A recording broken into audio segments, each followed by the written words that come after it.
Hello viewers, இனி நம்ம பார்க்க போறது ஒன் பீஸ் எபிசோட் 692 பார்ட் 2.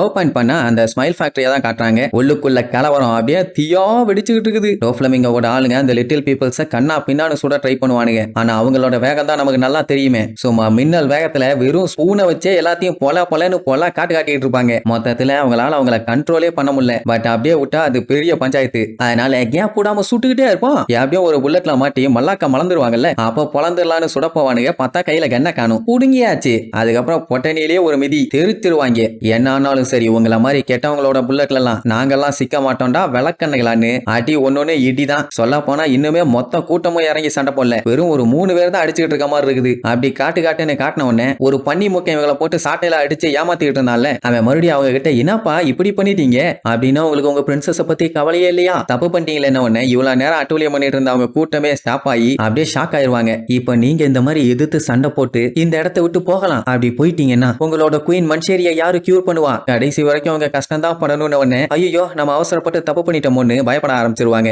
இதுதான் அந்த வெட்டி பழுகிட்ட வெட்டியா பேசி இருக்க கூடாது. பேசின உடனே நைஸா மாத்தி விட்டானுல்ல. சரி உங்க இஷ்டம், நீங்க பாட்டு கிளம்பி போயிட்டீங்கன்னா உங்களை நினைச்சு பிரின்சஸ் ரொம்பவும் கவலைப்படுவாங்க. நாங்க என்ன பண்ண முடியும்னு சைஸா பேசுவான். உடனே ஐயோ நம்ம தப்பு பண்ணிட்டோமோ, பிரின்சஸ் எப்படியாச்சும் காப்பாத்தணுமேனு சோகமாவானா. திடீர்னு பின்னாடி இருந்து ஒருத்தன் வந்து, டேய் அவனுக்கு பேசுறதெல்லாம் கேட்காத, அவனுக்கு வாயில இருந்து வரதெல்லாம் உண்மை இல்ல வட பொய்யா வட, அதனால சண்டையை மட்டும் போடுன்னு காதை அடைச்சு விட்டு போயிருவான். உடனே அந்த பண்ணிமுக்கேன், உங்களுக்கு புரிஞ்சுன்னா சண்டையை ஸ்டாப் பண்ணிட்டு நான் சொல்றத ஒழுங்கா கேளுங்க, அதுதான் உங்களுக்கும் நல்லது எங்களுக்கும் நல்லது உங்க பிரின்சஸ்க்கும் நல்லதுன்னு உடனே அலேக்க போய் காலை பிடிச்சு தூக்கிடுவான். ஏன்டா ஏன்னு கேட்டா, நீ பேசுறது ஒண்ணு எனக்கு கேட்கல, அது மட்டும் இல்லாம நீ பொய்யா பேசி ஏமாத்திட்டு இருக்க, அதனால உன்னை பொழக்காம விட மாட்டேன்னு மின்னல் வேகத்துல சுத்தி அப்படியே தூக்கி அடிச்சிருவான். இதுல இருந்தே தெரிஞ்சு போச்சு அந்த டோன்டாஸ் பீப்புளை இதுக்கப்புறம் கண்ட்ரோல் பண்ண முடியாதுன்னு. உடனே இந்த மேட்டரை யங் மாஸ்டரான டோஃப்ளமிங்கோக்கு இன்ஃபார்ம் பண்ணலான்னு முடிவு பண்ணிட்டானுங்க. ஆனா அதுக்கு அவங்க உடனும் இல்ல, பாஞ்சு போய் பொலந்து கட்டி அந்த டிரான்ஸ்போர்ட்டர் ஸ்னேல புடுங்கிடுவாங்க. இப்போ ஃபேக்டரிக்குள்ள நிலைமை கைமீறி போகுதுன்னு டோஃப்ளமிங்கோக்கு தெரிஞ்சுன்னா அவன் இன்னும் ஆளுகளை அனுப்பி வைப்பான். அதுக்கப்புறம் இவங்களால யாரையும் ஹேண்டில் பண்ண முடியாது. சோ அதனால அடிச்சு துவைச்சு தொங்க விட்டு அவனுக்கு இருக்க டிரான்ஸ்போர்ட்டர் ஸ்னேல் எல்லாத்தையும் புடுங்கன்னு ஆர்டர் போடுவான். உடனே எல்லாம் பொலன்னு பொலந்து புழுதிய கிளப்பி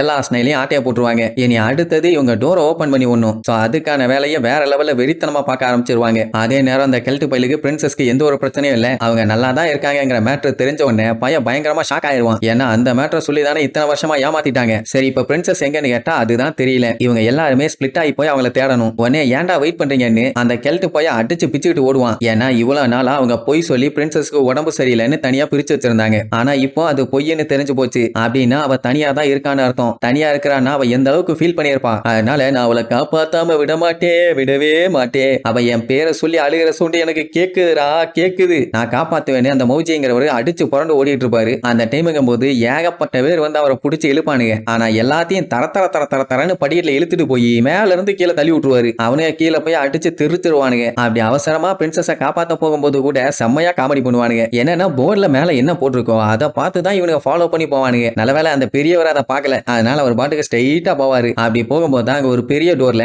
யாருமே உள்ள வரக்கூடாதுன்னு சொல்லி ஒரு போர்டு போட்டிருப்பாங்க. இதுதான் ஐசோலேஷன் வார்டா இருக்கும், கண்டிப்பா இங்க தான் பிரின்சஸ் இருப்பாங்கன்ட்டு. மேல பார்த்தா பிரின்சஸ் மன்ஷேரி அப்படின்னு எழுதிய போட்டிருப்பானுங்க. இதுக்கு மேல நான் வர்றதா இல்ல, எப்படியாச்சும் பிரின்சஸை காப்பாத்தியே தீர்வேன்னு அந்த தாடிக்கார கேடி வெறித்தனமா ஓடுவாரு. ஆனா அந்த டைம் இந்த லூசு பழுக ஒரு நிமிஷம் ஸ்டாப் பண்ணு, நம்ம உள்ள போக கூடாதுமானுங்க. ஏன்டா என்ன பஞ்சாயத்துன்னு கேட்டா, டோரை பாரு கீப் அவுட்னு போட்டிருக்காங்க, அப்படின்னா நம்ம உள்ள போக கூடாதும்பாங்க. இவங்க மூலையில கொல்லிக்கட்டைய வைக்க. ஆனா அந்த ஆளு, ஏன்டா இத முன்னாடியே சொல்ல மாட்டீங்களா, நான் வேற மின்னல் வேகத்துல ஓடி வந்துட்டு இருக்கேன், என்னால ஸ்டாப் பண்ண முடியலடா, எவனாச்சும் தடுத்து நிறுத்துங்க, முடியலன்னு சொல்லி அடிச்சு புரண்டு டோர்ல போய் விழுந்து டோரும் ஓபன் ஆயிரும். உடனே அம்புட்டு பேரும் பிடிச்சி திட்டுவாங்க. கீப் அவுட்னு போர்டு போட்டிருக்கு, ஆனாலுமே இவர் உடச்சிட்டு உள்ள போயிட்டாரு, ஏன் அப்படி பண்ணாரு, வித்தவுட் பெர்மிஷன் நம்ம எல்லாம் உள்ள போகவே கூடாது, அது தப்பு அப்புன்னு சொல்லும் போது என்னைய மன்னிச்சிருங்கன்னு சொல்லிட்டு அப்படியே சுத்தி முத்தி பாப்பாரு. பார்த்தா ஏதோ ஸ்டோரேஜ் மாதிரி இருக்கும், உள்ள யாருமே இருந்த மாதிரி இல்ல. அப்படின்னா பிரின்சஸ் எங்க உள்ள இல்லையான்னு சொல்லி எல்லாம் பீதியாகி தேட ஆரம்பிப்பாங்க. அப்படியே கட் பண்ணா இங்க லிட்டில் பீப்புள்ஸ் எல்லாம் அழகா கட்டைய போட்டு மேல ஏறி டோரை திறக்கிறதுக்கான வேலையை ஸ்டார்ட் பண்ணிடுவாங்க. இவங்க எவ்வளவு சீக்கிரத்துல ஓபன் பண்றாங்களோ அவ்வளோ வேகமா அந்த மொத்த ஃபேக்டரியுமே டெஸ்ட்ராய் பண்ணிடலாம். அதே நேரம் இங்க பிராங்கியா காட்டுறாங்க. அந்த சீனியர் பிங்க் நம்மளால தூக்கி அடிச்சுக்கிட்டே தான் இருக்கான். அது சட்டனா பின்னாடி வந்துடுறானா, அதனால பிராங்கியால எதுவும் பண்ண முடியல. இங்க இவங்க சீக்கிரமா டோரை ஓபன் பண்ணி ஆகணும்னு சொல்லி பயங்கரமா போராடுவாங்க. அதே நேரம் இங்க பிராங்கியோட நிலைமை ரொம்பவும் மோசம். இன்னுமே கேப் விடாம தூக்கி அடிச்சுக்கிட்டே தான் இருக்கான். இதுல வேற அந்த சீனியர் பிங்க் நீ ரொம்ப ரொம்ப டஃப்பான ஆளுன்னு வேற சொல்லுவான். அதே நேரம் இங்க லிட்டில் பீப்பிள்ஸ் எல்லாம் பயங்கரமா போராடி கொஞ்சம் கொஞ்சமா லாக் ஓபன் பண்ணுவாங்க.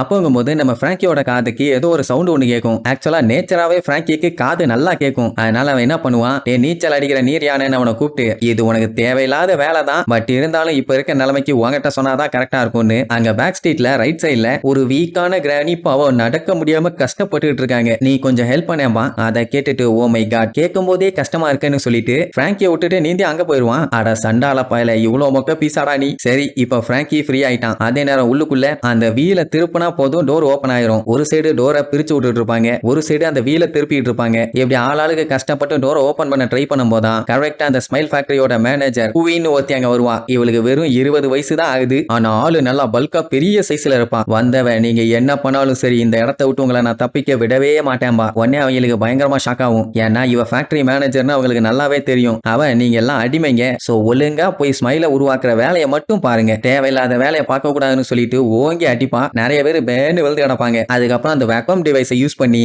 எல்லாத்தையுமே உறிஞ்சலுக்கு ஆரம்பிச்சிருவான். ஐயோ நம்ம எல்லாத்தையுமே கடத்த ட்ரை பண்றா, ஓடுங்களேன்னு அடிச்சு புரண்டு ஓடுவானுங்க. ஒன்னு வேலைக்காகல சட்டுன்னு உரிய ஆரம்பிச்சிருவான். இது கீழே இருந்தவங்க. ஆனா டோர் ஓபன் பண்ணிட்டு இருந்தவங்க இன்னும் அங்கதான் இருக்காங்க. அவங்க எப்படியாச்சும் இந்த டோரை ஓபன் பண்ணியே ஆகணும், விடாதீங்கன்னு காட்டுத்தனமா முக்குவாங்க. அவன் என்ன பண்ணுவா, டோரை திறக்க விடக்கூடாதுன்னு இன்னும் பவர் அதிகம் பண்ணி முடிஞ்ச அளவுக்கு உள்ள இழுக்க ஆரம்பிப்பான். அவங்க விடவே மாட்டோம், நாங்க டோரை ஓபன் பண்ணியே தீர்வோன்னு பயங்கரமா ட்ரை பண்ணுவாங்க. கடைசியில கை வலிக்கு அவங்களும் வேக்கம் பம்புக்குள்ள தான் போற நிலைமை. அப்போங்கும்போது டோர் லைட்டா ஓபன் ஆகும், அதுக்கப்புறம் பெருசா ஓபன் ஆகும். அதை பார்த்துட்டு வாயை பொளந்துருவான். ஐயோ எப்படி இவங்க ஓபன் பண்ணாங்கன்னு பார்த்தா நம்ம பிராங்கி டோரை பொளந்துட்டு உள்ள வருவான். அவனை பார்த்த உடனே எல்லாத்துக்குமே அள்ளு விடும். ஏன்னா உள்ள இருக்க லிட்டில் பீப்புள்ஸுக்கு இவன் யாரு என்னன்னே தெரியாது. அண்ட் மேனேஜரும் பார்த்து பயங்கரமா ஷாக் ஆவா. ஆனா வந்தவன் நல்ல வேலை பார்த்தீங்க, இனிமேட்டு எல்லாத்தையும் நான் பாத்துக்கிறேன்மா. அவ்வளவுதான், நெக்ஸ்ட் எபிசோட்ல மீட் பண்ணலாம். டாடா.